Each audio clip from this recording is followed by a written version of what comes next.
하나님의 말씀 보시겠습니다. 하나님의 말씀은 출애굽기 2장 11절부터 25절의 말씀입니다. 출애굽기 2장 11절부터 25절의 말씀입니다.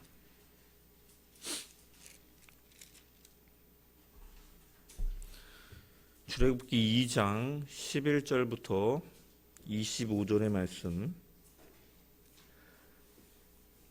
제가 하나님의 말씀을 봉독합니다. 모세가 장성한 후에 한 번은 자기 형제들에게 나가서 그들이 고되게 노동하는 것을 보더니 어떤 애굽 사람이 한 히브리 사람 곧 자기 형제를 치는 것을 본지라. 좌우를 살펴 사람이 없음을 보고 그 애굽 사람을 쳐 죽여 모래 속에 감추니라. 이튿날 다시 나가니 두 히브리 사람이 서로 싸우는지라. 그 잘못한 사람에게 이르되 내가 어찌하여 동포를 치느냐 하매 그가 이르되 누가 너를 우리를 다스리는 자와 재판관으로 삼았느냐. 네가 애굽 사람을 죽인 것처럼 나도 죽이려느냐. 모세가 두려워하여 이르되 일이 탈로 되었도다. 바로가 이 일을 듣고 모세를 죽이고자 하여 찾는지라. 모세가 바로의 낯을 피하여 미디안 땅에 머물며 하루는 우물 곁에 앉았더라. 미디안 제사장에게 7딸이 있었더니 그들이 와서 물을 길어 구유에 채우고 그들의 아버지의 양떼에게 먹이려 하는데 목자들이 와서 그들을 쫓는지라. 모세가 일어나 그들을 도와 그 양떼에게 먹이니라. 그들이 그들의 아버지 르우엘에게 이를 때에 아버지가 이르되 너희가 오늘은 어찌하여 이같이 속히 돌아오느냐. 그들이 이르되 한 애굽 사람이 우리를 목자들의 손에서 건져내고 우리를 위하여 물을 길어 양떼에게 먹였나이다. 아버지가 딸들에게 이르되 그 사람이 어디 있느냐. 너희가 어찌하여 그 사람을 버려두고 왔느냐. 그를 청하여 음식을 대접하라 하였더라. 모세가 그와 동거하기를 기뻐하며 그가 그의 딸 시보라를 모세에게 주었더니 그가 아들을 낳음에 모세가 그의 이름을 게르솜이라 하여 이르되 내가 타국에서 낳은 애가 되었음이라 하였더라. 여러 해 후에 애굽 왕은 죽었고 이스라엘 자손은 고된 노동으로 말미암아 탄식하고 부르짖으니 그 고된 노동으로 말미암아 부르짖는 소리가 하나님께 상달된지라. 하나님이 그들의 고통 소리를 들으시고 하나님이 아브라함과 이삭과 야곱에게 세운 그의 언약을 기억하사 하나님이 이스라엘 자손을 돌보셨고 하나님이 그들을 기억하셨더라. 아멘. 말씀을 통한 주의 은혜와 평강이 저와 여러분 가운데 넘치기를 축원합니다. 하나님께서는 언약을 기억하셔서 애굽에서 부르짖는 이스라엘 백성들을 살피셨습니다. 오늘 본문 24절과 25절을 보면은 하나님께서 그들의 고통 소리를 들으셨고 아브라함과 이삭과 야곱에게 세운 그 언약을 기억하셨다. 그래서 이스라엘 백성들을 돌보셨고 그들을 기억하셨다라고 기록되어 있습니다.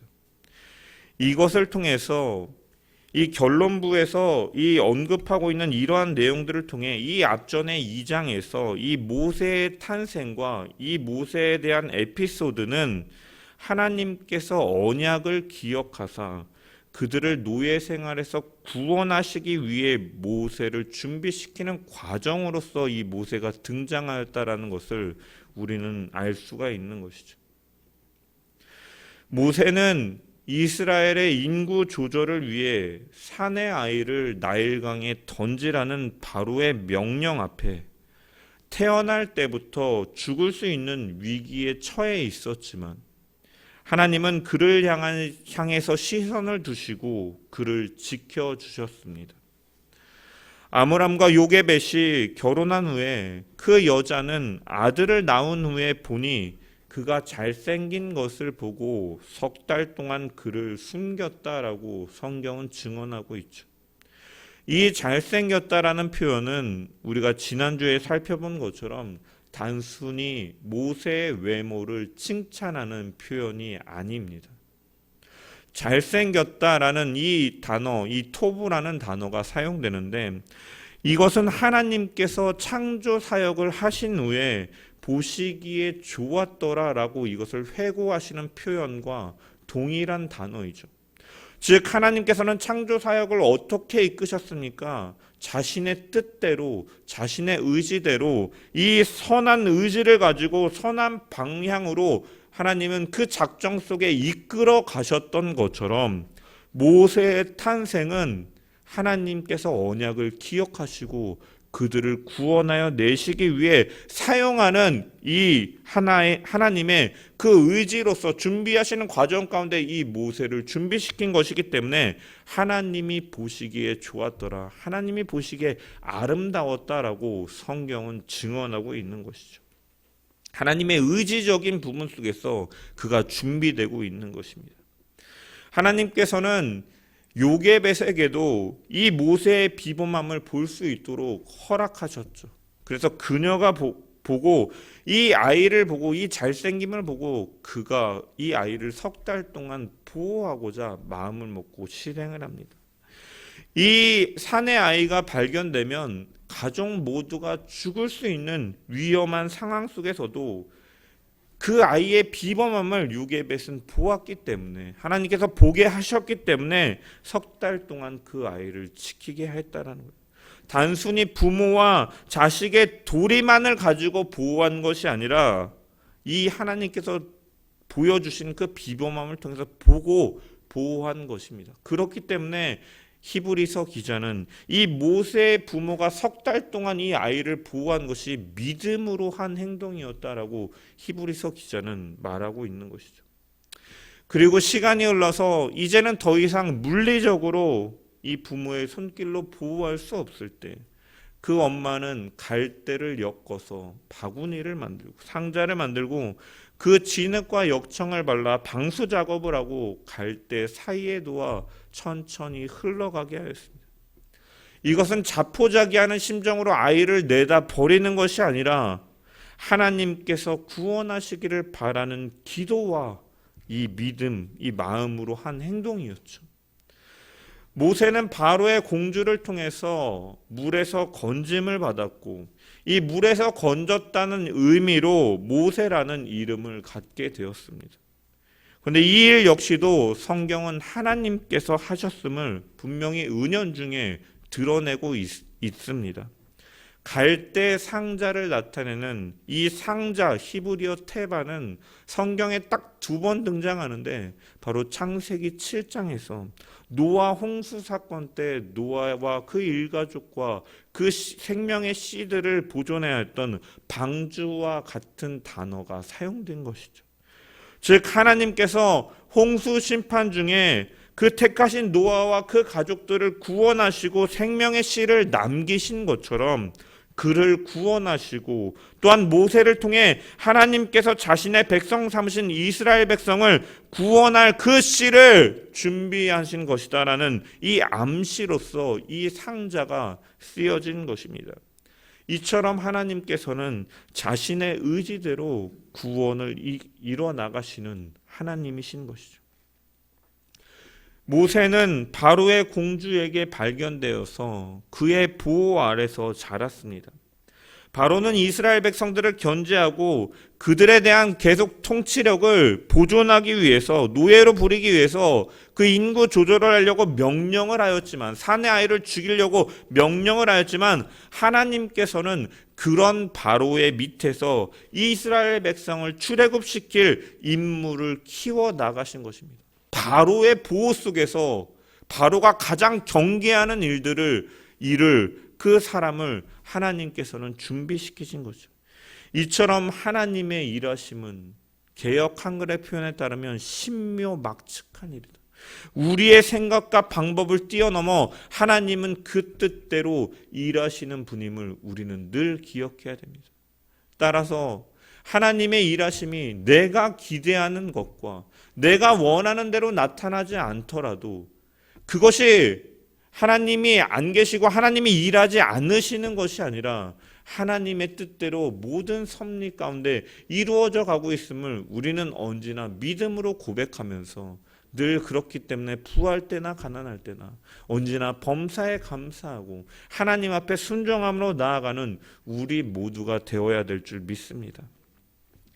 이 바로의 공주 손에서 자라는 모세는 친어머니의 젖을 먹으면서 자랐습니다.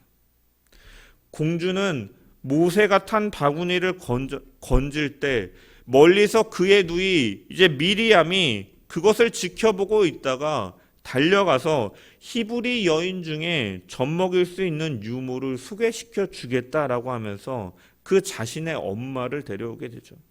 그래서 모세는 자신의 어머니로부터 젖을 공급받으면서 자라날 수 있었습니다. 저는 이 점이 오늘 본문에 이 등장하는 사건과 굉장히 중요한 연관성이 있는 부분이라고 봅니다.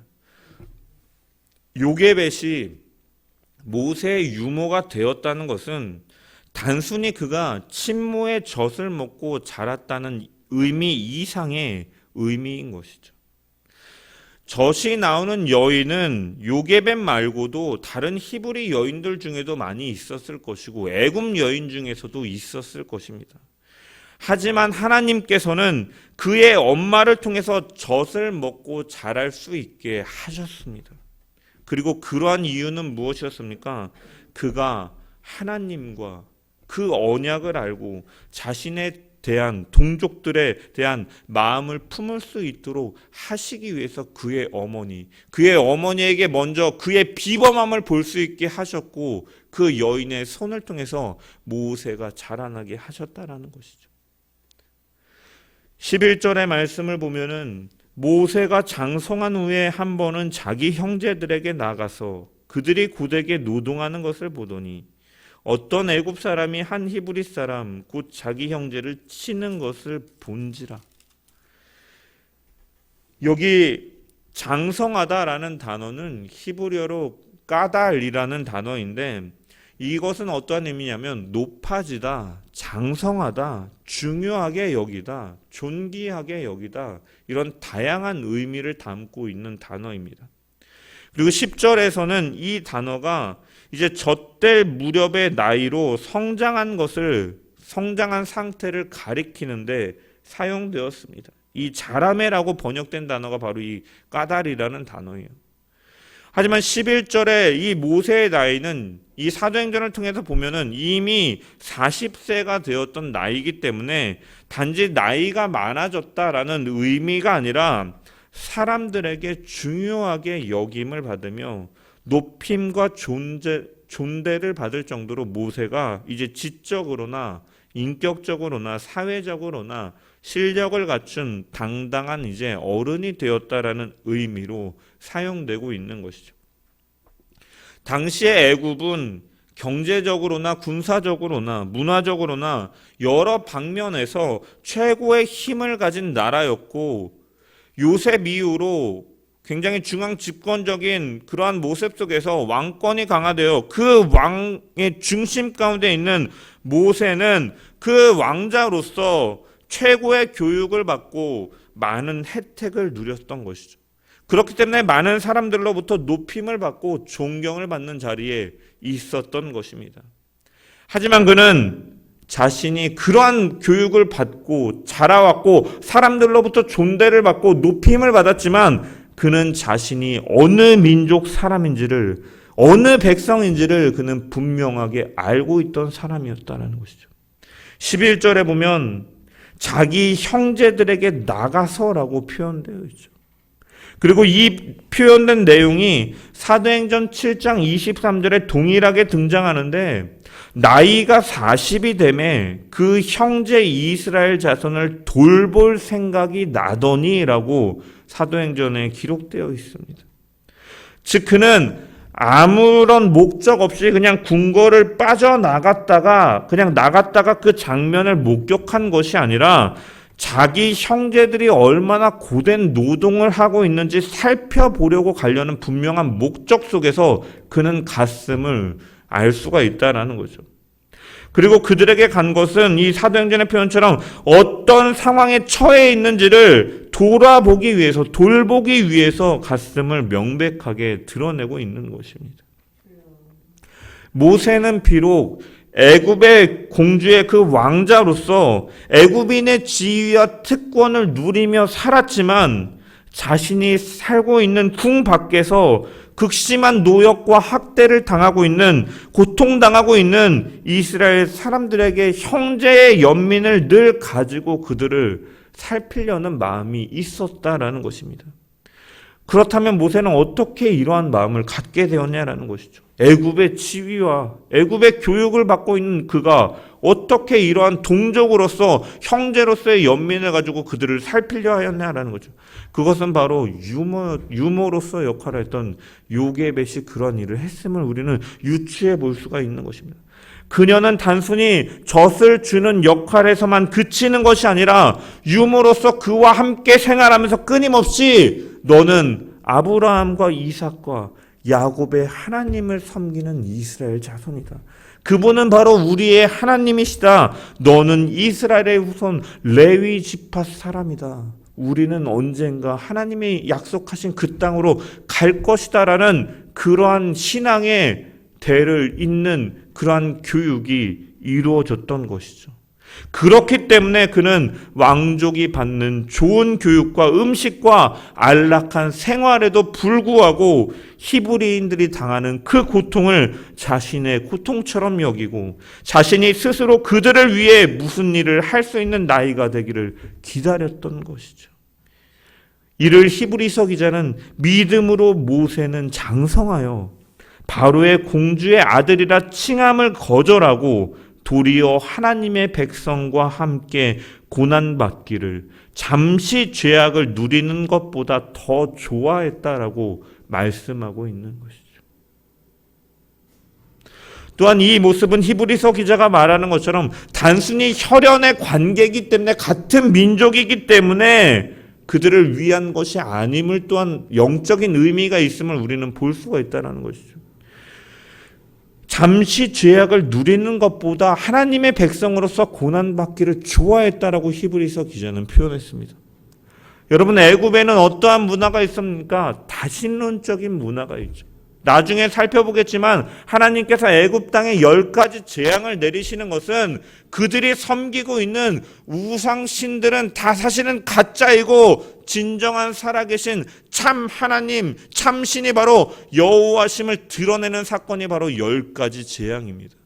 그들은 이처럼 많은 신들을 섬기고 있는, 우상을 섬기고 있는 민족이었다라는 거죠.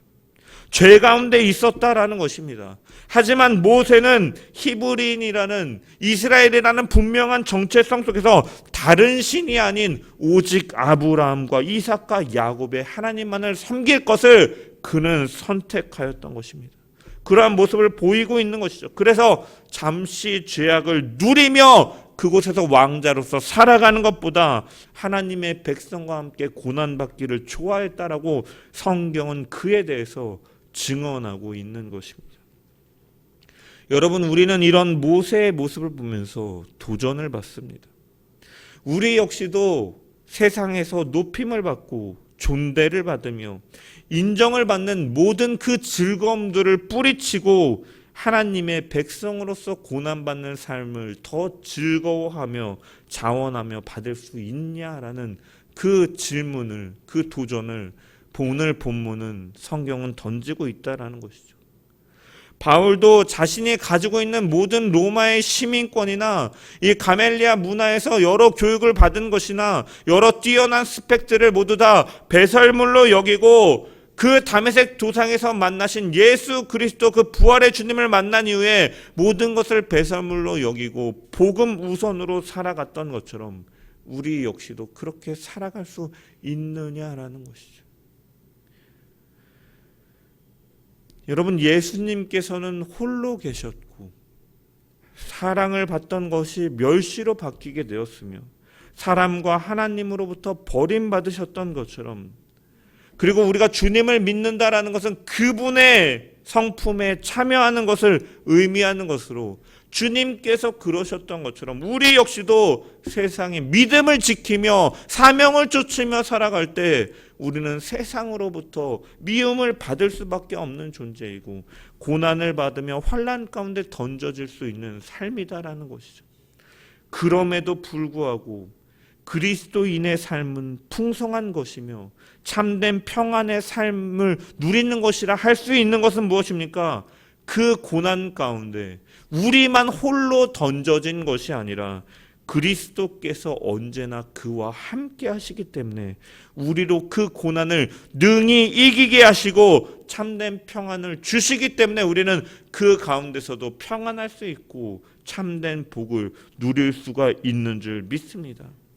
우리는 세상의 즐거움과 만족이 아닌 참된 평안과 참된 부요함인 그리스도를 바라보며 그분과 연합되어 살아가는 저와 여러분 되시기를 주님의 이름으로 축원합니다. 모세는 이런 마음으로 동족들에게 나아갔습니다. 하지만 그가 행한 그 때와 방법은 하나님이 인정하시는 방법은 아니었죠. 모세가 어느 날 나가보니까 애굽 사람이 히브리 사람을 치고 때리고 있었습니다. 모세는 그것을 보고 있다가 히브리 사람이 없어졌을 때 좌우를 살피고 애굽 사람을 쳐 죽입니다. 그리고는 모래를 파묻어서 그의 시신을 유기하는 일을 가졌죠. 여러분, 여기서 좌우를 살폈다. 이 좌우에 해당하는 히브리어가 이 코와코라는 단어인데 어떠한 특정한 방향을 어떤 지점을 가리키는 표현이 아니라 불특정하게 그냥 이편 저편을 가리키는 거예요. 즉 두리번 거렸다라는 것이죠.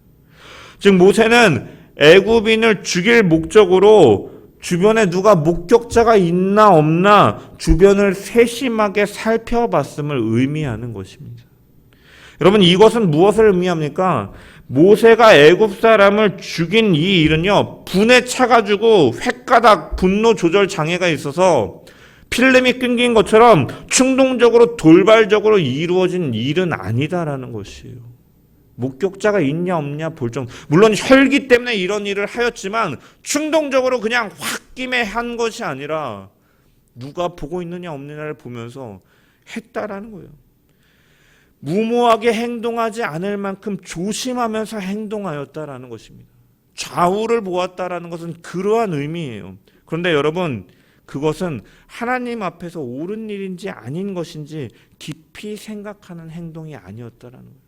모세는 좌우는 보았지만 위를 바라보지 아니했다라는 것이죠.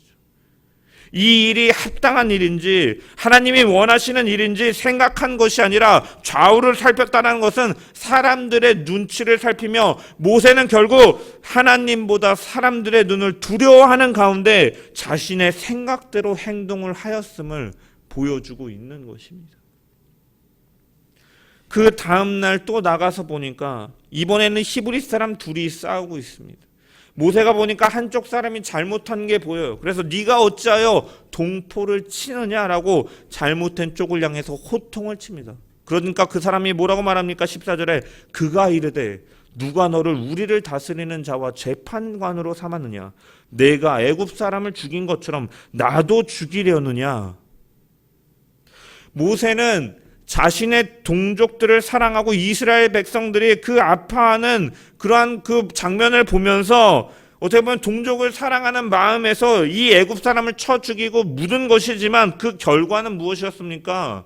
자신의 동족들로부터도 인정을 받지 못하였고 바로는 그 소식을 듣고 미디안으로 이 모세를 죽이려고 하였고 모세는 그래서 미디안 광야로 도망가는 결과를 불러일으키는 것입니다. 모세는 동족을 사랑하는 일을 자신의 힘으로 폭력을 행사하는 것으로 이루려고 하였던 것이죠. 사람을 의식하였고 그 자신의 힘으로 자신의 기력으로 왕궁에서 무술을 훈련받고 그 배웠던 그것을 가지고 하려고 하였지만 결국 그는 실패하였던 것입니다. 모세는 동족사랑이라는 이름으로 폭력을 행하였다는 것입니다. 하나님의 백성들을 구원하겠다는 신념으로 그는 행했을지 모르나 폭력을 사용했고 그 결과 민족 해방을 이루는 것이 아니라 자기 동족들보다 더욱 곤란하게 만들고 자신은 살인자, 도망자의 신분, 실패자의 신분이 되고 마는 것입니다. 여러분, 세상의 방식이 이러한 것이죠. 사실은 모세가 처음에 행한 방식은 세상의 방식입니다. 세상은 남들보다 더 우위에 서려고 하고 더 많은 권력을 가지려 하고 많은 힘과 부를 가지고서 그 힘으로 상대방을 떨어뜨리고 자신이 살아남는 적자생존의 시스템이죠. 털어서 먼지 안 나는 사람이 없으니 어떻게든지 죄를 만들어서 씌우고 덮어 씌워서 정적들을 제거하고 자신의 과오는 사실은 그 사람, 다른 사람에게 죄가 있는 것처럼 만들어버리고 자신은 사람들의 관심 밖으로 자신의 과오는 돌려버리는 이러한 일들도 갖는 것이 오늘날 사회의 세상의 모습인 것입니다. 하지만 하나님의 일하심의 방식은 세상의 방식과 같지 않다라는 것을 분명히 오늘 본문은 드러내고 있는 것이죠. 주님이 힘으로써 하나님의 일을 이루려 하셨으면 그는 정치적인 메시아로 이 땅에 오셨을 것입니다. 강한 군대를 이끌고 예루살렘 성을 향해서 진격하셨을 것입니다. 하지만 그분은 어떠한 모습으로 오셨습니까? 머리 둘 곳도 없어서 짐승들이 먹이를 먹는 그 구유에 누이실 정도로 가장 낮은 모습으로 오셨고, 겸손을 상징하는 나귀를 타시고 말이 아닌 개선 장군처럼 말을 타고 휘황찬란하게 입성하는 것이 아니라 나귀를 타고 그분은 겸손하게 입성하셨습니다.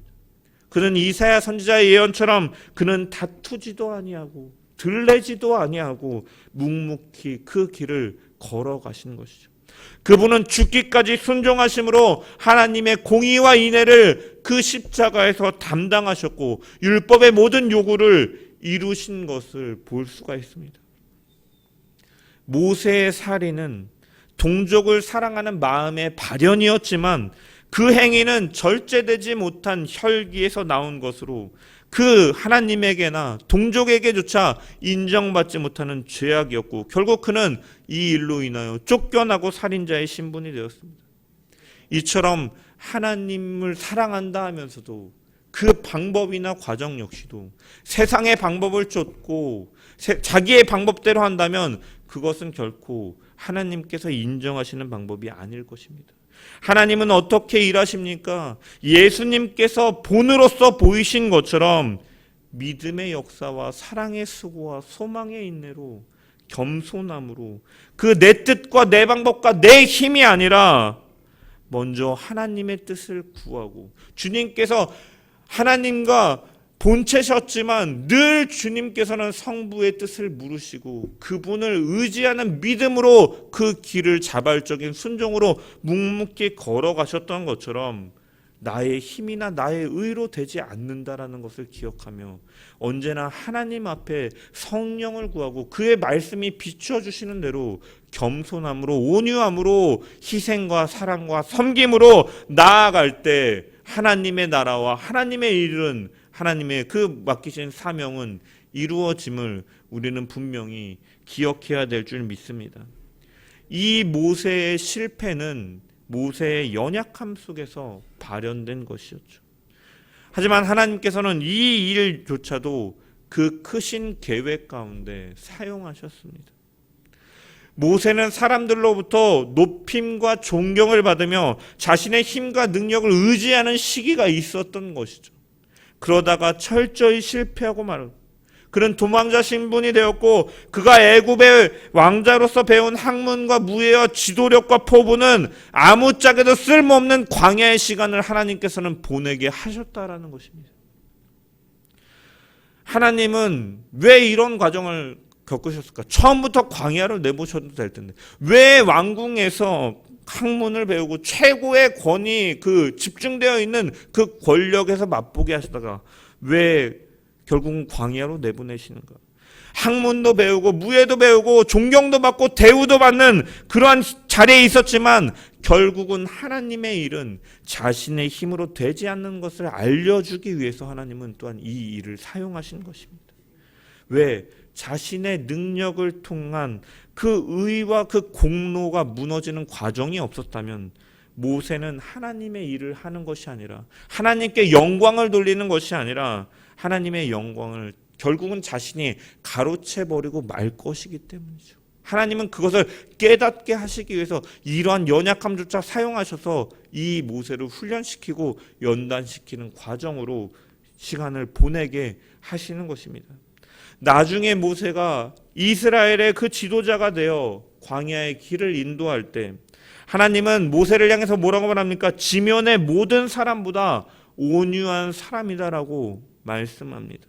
그 온유함이라는 것은 무엇입니까? 결국은 그가 이런 과정들을 통해서 내 힘으로 되는 것이 아니구나, 내 의로 되는 것이 아니구나, 내가 가지고 있는 지식, 나의 능력으로 되는 것이 아니라 하나님께서 도우셔야만 가능하다라는 것을, 그 하나님 앞에서 자신을 낮추는 겸손함이 바로 온유이고 철저하게 하나님을 의지하는 것이 온유의 본질인 것이죠. 내 의로 내 힘으로 하는 것이 아니라 하나님을 의지하는 가운데 겸손함으로 나타나는 것이 바로 온유의 본질인 것입니다. 그래서 그는 이러한 경험들을 통해서 그렇게 만들어 가신 것이죠.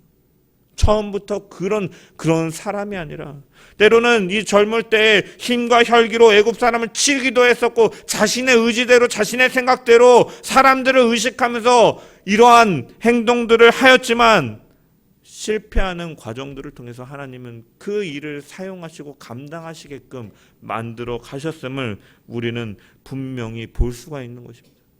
모세는 미디안 광야에서 자신만만하던, 그리고 자신이 만만하였지만 자신이 사실은 알고 보니 아무것도 할 수 없는 인생일 뿐이라는 것을 그는 배워 나갔던 것이죠. 40년 왕궁에 있었고 40년 광야에 있으면서 이런 것을 배운 것. 그리고 나의 약함을 인정하고 하나님 앞에 나아갈 때 하나님께서 일하신다는 사실을, 그래서 그 하나님 앞에 온유함으로 순종하면 된다는 사실을 그는 깨달았던 것이죠. 만약에 모세에게 이러한 실패가 없었다면 그런 온유함이 준비될 수 있었을까? 저는 없었다라고 봅니다.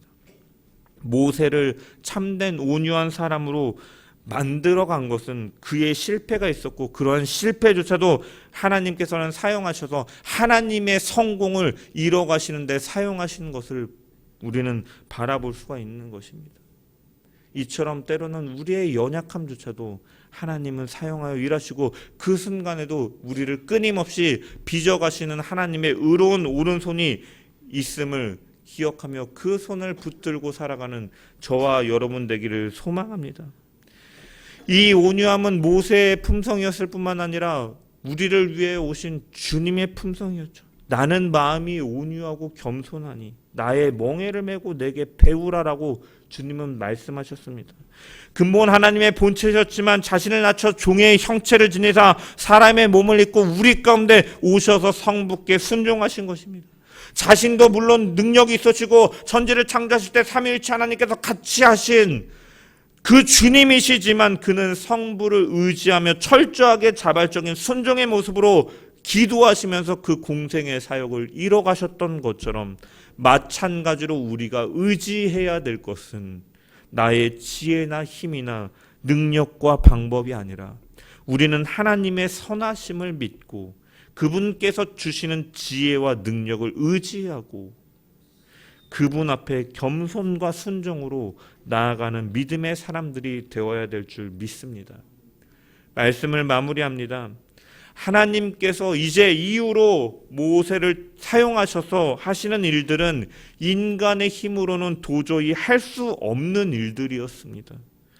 그가 아무리 경험과 지식과 물질을 가지고 있어도 할 수 없는 일들이었고, 그래서 모세가 준비해야 될 것은 지식이나 경험이 아니라 전능하신 하나님을 의지하는 믿음, 그분 앞에 겸손으로 나아가는 온유, 하나님의 그 역사의 주관자이시라는 그러한 확인, 그렇기 때문에 하나님의 명령에 순종하는 그러한 자세, 믿음의 자세가 그에게는 필요했던 것이고, 하나님은 이러한 일들을 통해서 실패를 통해서도 연단시키고 훈련시키심으로 하나님의 그 일을 나타내는데 사용하는 도구로서 준비하게 하신 줄 믿습니다. 세상에는 우리 힘으로 될 수 있는 일이라는 것은 사실 거의 없어요. 우리가 아무리 완벽하고 계획을 이룬다 할지라도 이 일을 이루시는 분은 하나님이십니다. 힘이 있어도 하나님은 때로는 버리게 하시고, 경험이 있어도 그 경험도 아무짝에 쓸모없게도 하시고, 오직 하나님만을 의지하게 하시는 줄 믿습니다. 우리는 언제나 하나님의 손길을 의지하고 겸손과 순종함으로 성숙한 신앙으로 나아감을 통해 하나님께서 귀히 사용하시는 우리 모든 자들 되기를 주님의 이름으로 간절히 축원합니다.